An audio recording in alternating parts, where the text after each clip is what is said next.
Hello everybody, welcome in. Today we're talking about the new episode of The Bachelorette being season 20. This is episode 4, charity season.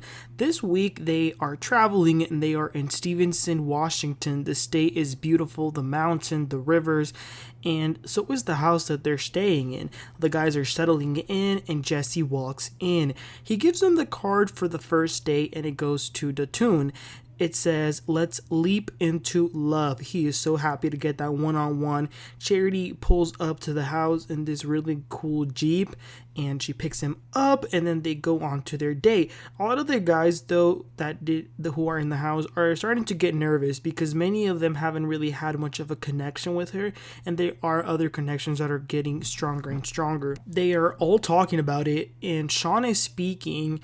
And Brayden is getting heated. He does not like being around the other guys and hearing them talk about this. He even calls Sean the Prince Charming from Shrek, which is hilarious because I thought that too when I first saw him. But he basically feels like he is a little bit more entitled because he has spent so much time with her. Okay, let's get to this date though. They both really like each other. They arrive to their destination and they're going to be bungee jumping. Imagine what you have to do for love on this show. I mean, it's crazy. They are both equally nervous and scared. They get, strapped onto the thing and they have to jump off that bridge like all the way down, and in the bottom there's a river. But even just seeing the jump on the screen was terrifying, so I can't even imagine what it must have been like. But they ended up doing it 2 times. I guess like the first time it kind of eased their nerves.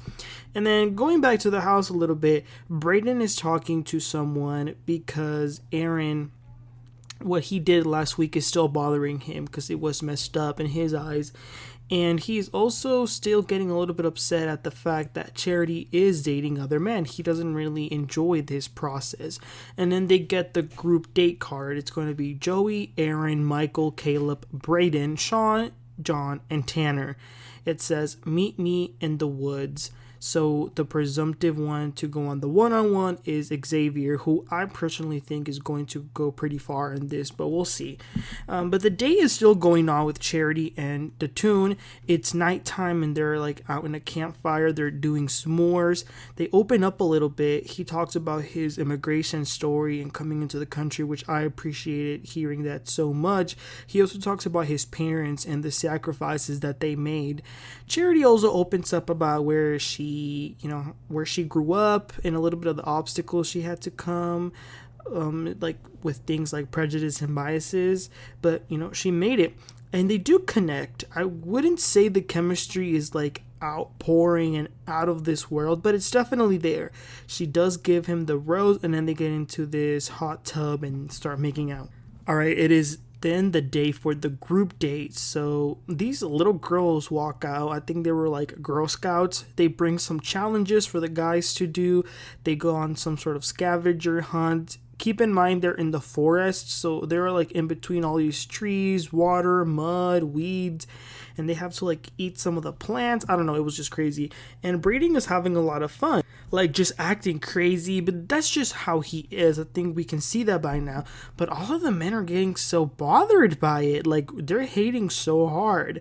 And then after that they go and they show the little girls and Charity what they picked up. The little girls are like taking the show on, like they're the ones calling the shots and what they're supposed to do. They start to ask these weird questions and Brayden is sort of being like the class clown, answering the questions with funny answers.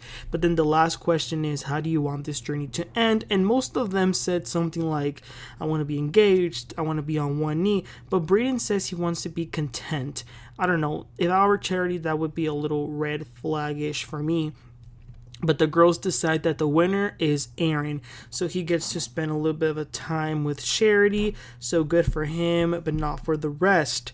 Then it's a little later and the group date guys are hanging out and there's some tension, like the tension is so big. And Aaron again digs in on Brayden and starts calling him names like pessimistic. Brayden says, like, I don't even want to talk to you, man. Like, the way you did me dirty last week, no.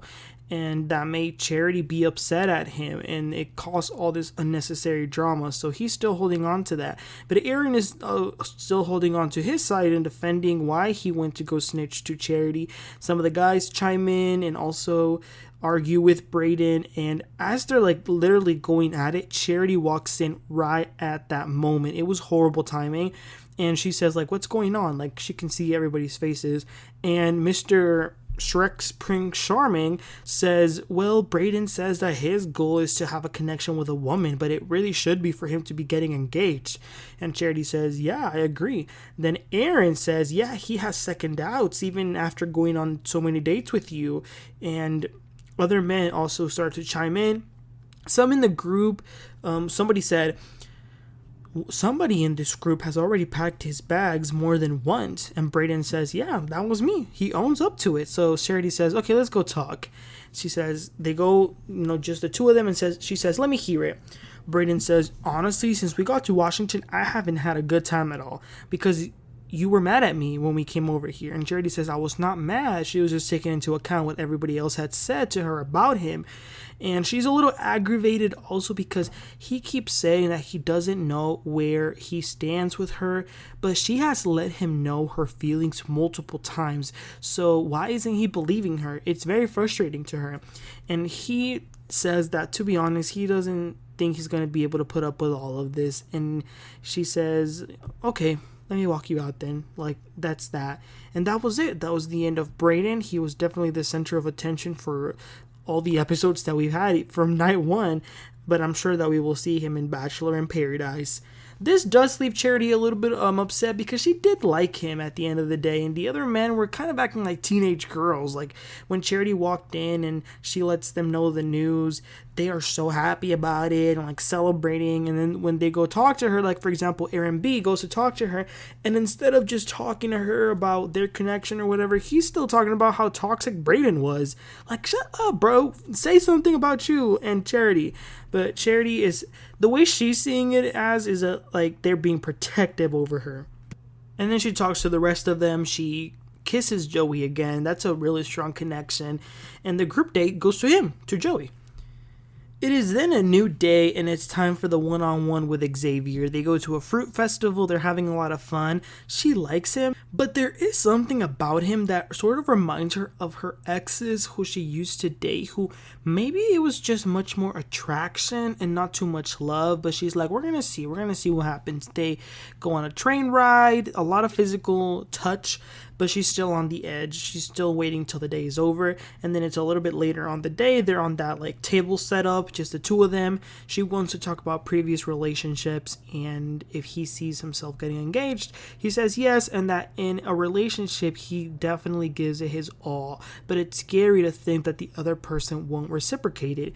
He asks her, what is your fear? And she says that she's scared that someone's not going to be honest and genuine. He says that he would never do that. He would always be honest. His voice sounded a little weird about it, but I think that might have just been because he was nervous. What I do like is that he's on the road to getting a PhD because his mother is going through a disease and his dad is being there with her all the way through. And he says that he wants to be like that with his woman, and that moves Charity to tears. So she does give him their date rose and they share a kiss, and her outlook definitely changed on him for the better. And then you guys, it's the next day for the cocktail party. It's looking good. Everyone's good. She starts to talk to them. Aaron starts to massage her. He's like very corny. I'm sorry, I gotta say it. And then she quickly talks to Dotun, even though he already has a rose. But she shows him a picture of when she was a child. And I feel like when you show that to someone, like you gotta really trust that person. And she talks to someone named Tanner, who I feel like I haven't really even seen him, who hasn't really had a connection, but she did kiss him, and she was on top of him too. And everything seemed to be going well. But from deep within the woods, we hear someone coming. It's a man. Brayden walks back into the house. Everybody's so confused, and I just can't deal with this group of men. because they're over here acting like middle schoolers. They're like, he didn't even say hi to us. Why is he here? He should be going. But when he walked in, he was walking fiercely into the room. He was determined to find Charity, and she was actually in the middle of kissing someone, and he sure waited there until she was done. And it was so funny because when she was done kissing, it was John. They both turned to look at him, and they're like, oh, that was funny. And Charity, she's very surprised, and then she talks to him, and he says that he didn't like how he left, and he just wanted to say that he was sorry. He wanted her to know that. She says, you know what, I respect your feelings, but she still feels bad when she walked into the conversation earlier and that energy. But it really wasn't he didn't have an opportunity. He was just there to say a formal goodbye. So he says goodbye, and he walks out. But as he's walking out, Aaron, trying to be all gangster, says, you need to apologize to John. And mind you, he put his hand on Brayden. So if Brayden wanted to have, fought him, he would have been in his right, because Aaron touched him. But Brayden just walked out, and he got on his van. And he's about to go, but then John comes and says, man, I'm on the chopping block, and I feel like it's because of you. But I'm just like, sorry, John, but if you're on the chopping block, that's on you. You can't blame that on Brayden. And then eventually, before you know it, all the men are gathering around the van like a mob, being led by Aaron and Sean, which makes, it's so funny because he was leaving. So for them to be that mad, what's up with this?